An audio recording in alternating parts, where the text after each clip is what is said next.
So my name is Sharon Adong. I am a 32-year-old dealing with kidney failure and lupus. So lupus is an autoimmune disease that affects the healthy parts of the body. So mine affected the kidney, but it can affect the healthy organs, let's say, of the body. So mine affected the kidneys. For some people it can affect the lungs, the liver, and any other internal organ of the body. So how did mine start? It's all the way in 2020. That was during the lockdown.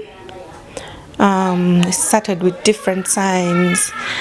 You wake up when you have a lot of fatigue. The whole body is paining. You wake up with fevers. You wake up when the joints are paining. You wake up when everything doesn't feel right. So just like any other normal person, I thought maybe it is malaria, it is an infection, just like what the doctors tell us. So on that particular day I woke up and I wasn't feeling fine. I was staying with my siblings, and remember, it was lockdown. So I was like, let me go to hospital, to a nearby hospital. So I woke up and decided, let me go to hospital. So when I went, of course they tested the normal things, the malaria, the infection, and there was nothing. They were like, maybe let's give you a painkiller for the body fatigue. So, and there was also headache. So I went, they gave me the Panadols, just that, Panadol, because I wasn't sick. They were not finding anything. So I went, I took my Panadols. Of course, when you take the Panadol, you feel better. The fevers go. So I came back home. After 2 days, it is the same thing. I can't get out of bed. The eyes were now swollen. I couldn't see very well. The hands, I don't know if I can describe it better in Luganda.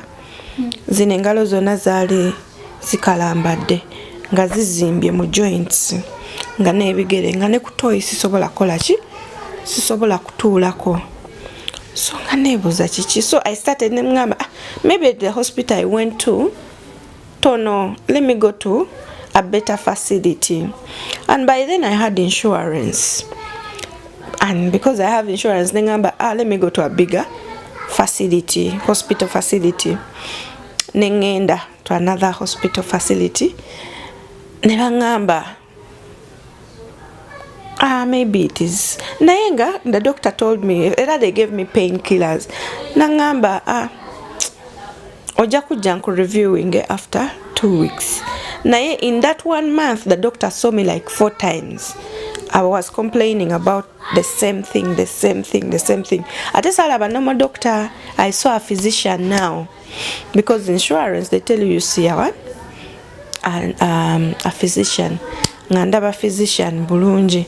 Ngamba, let's run some tests. But they don't run them from where?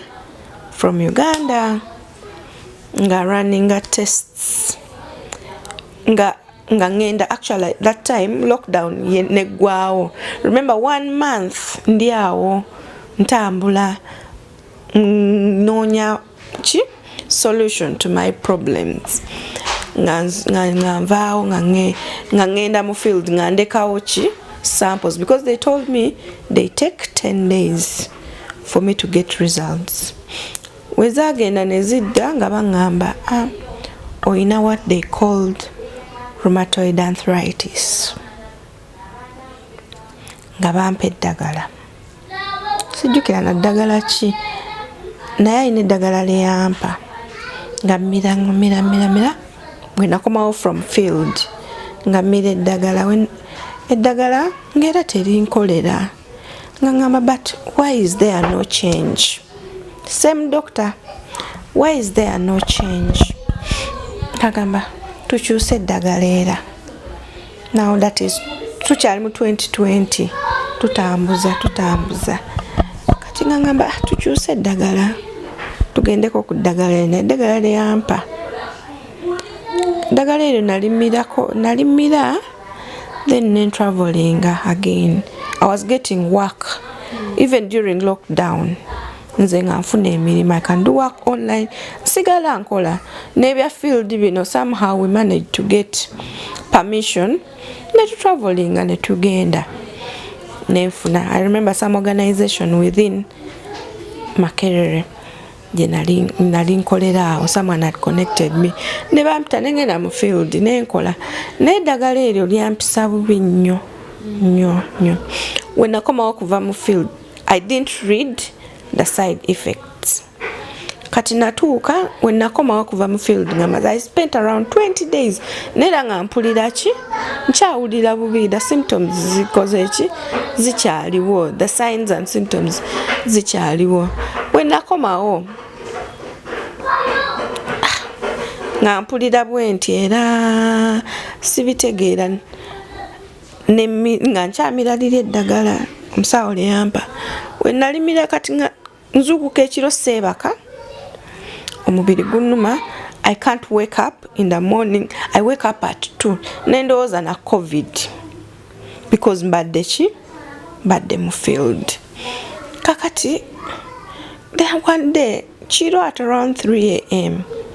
nga nyimirira mu mirror bwenti nga nkwata mu nviiri bwenti nga nvaako enviiri ngamba. So I called a friend of mine at around 3 a.m. Nemugamba, my sister, she calls me sister. Nemugamba, I don't feel well. I was just crying. Sometimes I had siblings in the house, but they are younger. You can't cry to them. Ngamukubira ngamugamba, like this my hair. Ngamba, I need someone to cry with. I just needed someone to cry with that night. We cried for like 30 minutes. Of course, she tells me everything is going to be well. Everything will be fine. Don't worry. Let me pray for you and all that. Of course, I did not ignore her prayers then. Tuingira, I think I deal with that. Tuingira 2021, early 2021 now. Let's say December and January.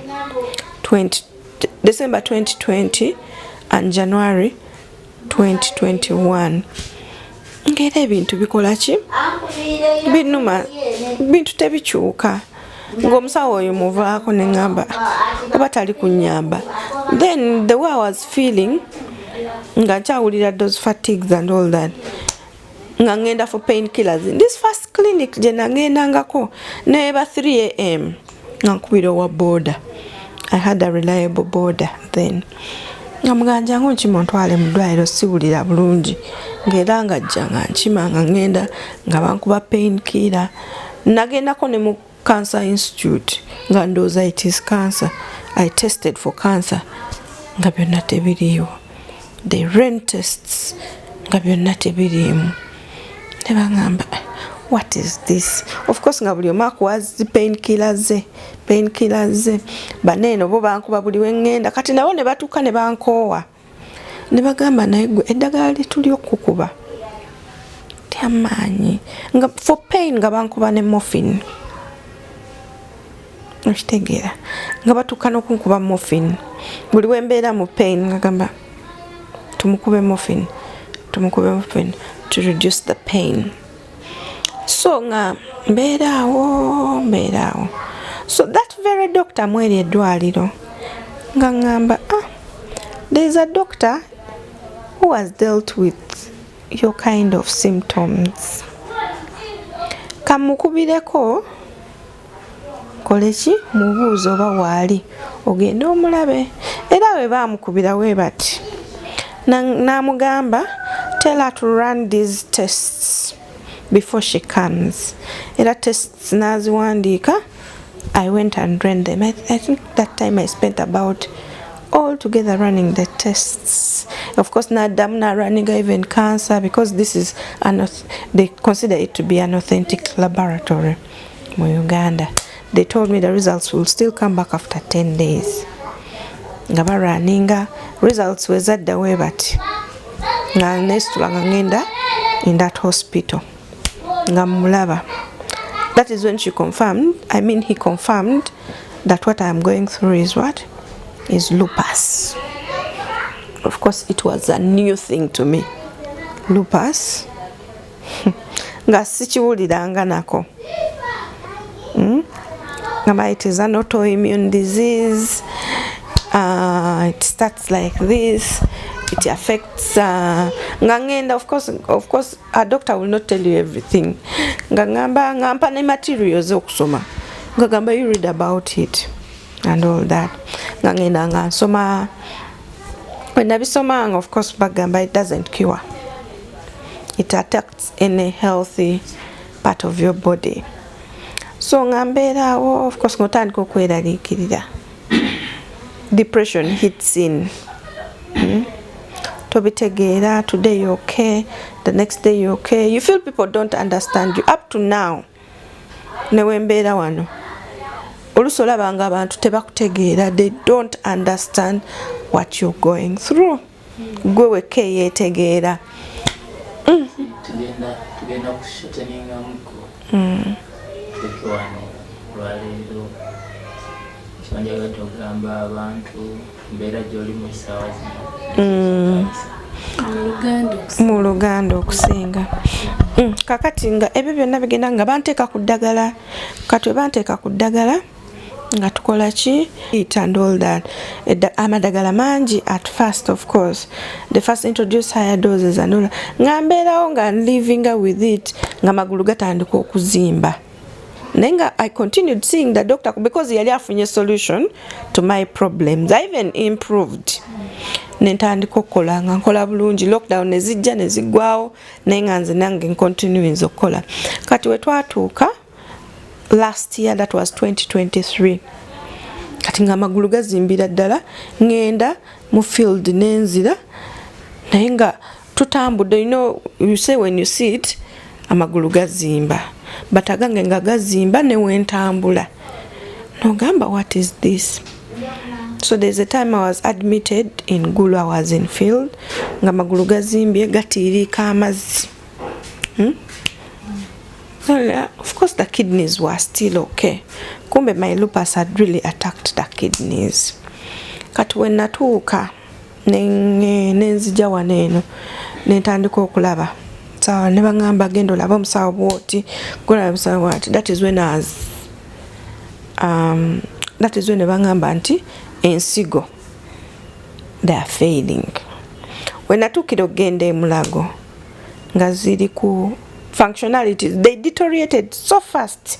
If I can tell you, from June omwezi ogw'omukaaga 2023 paka September, kidneys are deteriorating from 45% to 2%.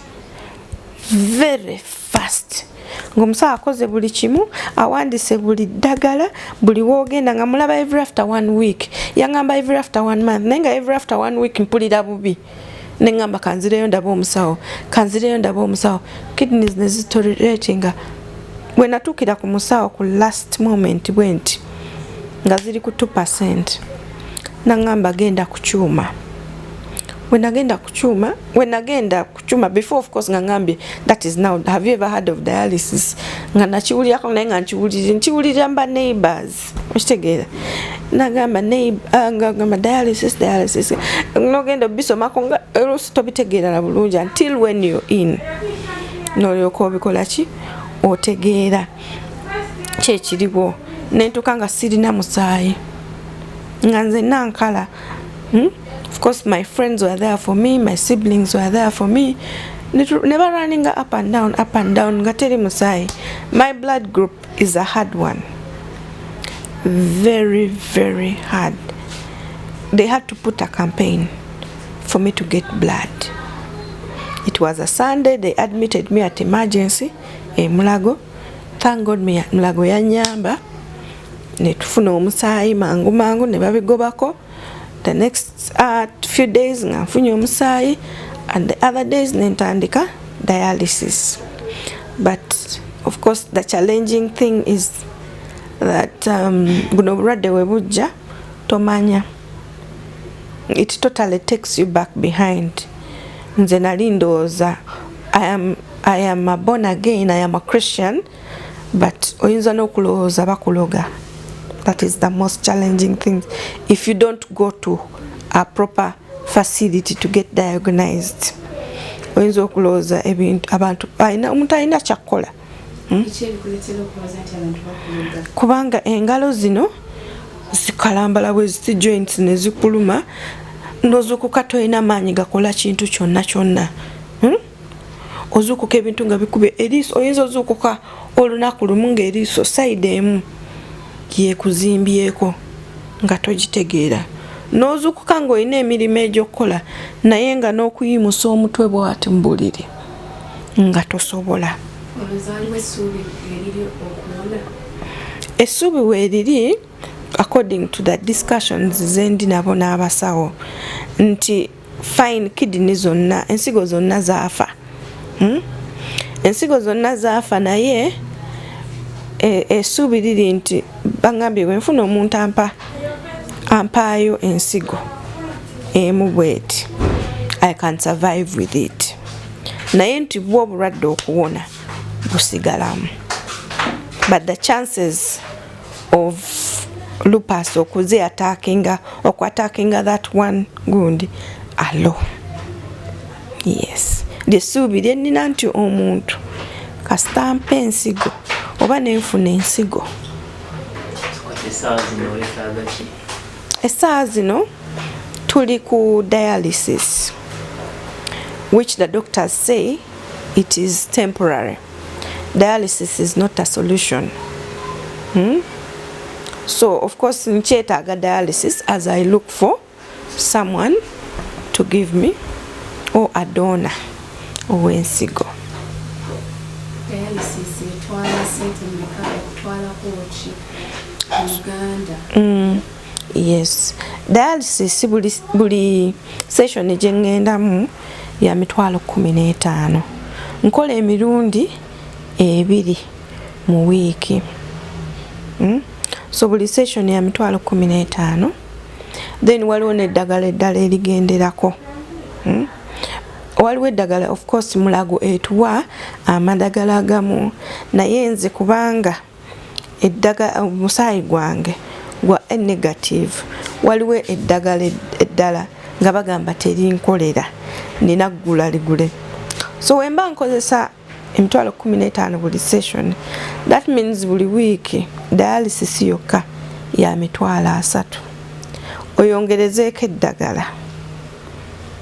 Amadagala sirimu lyokka, nina amadagala nga 2 ago.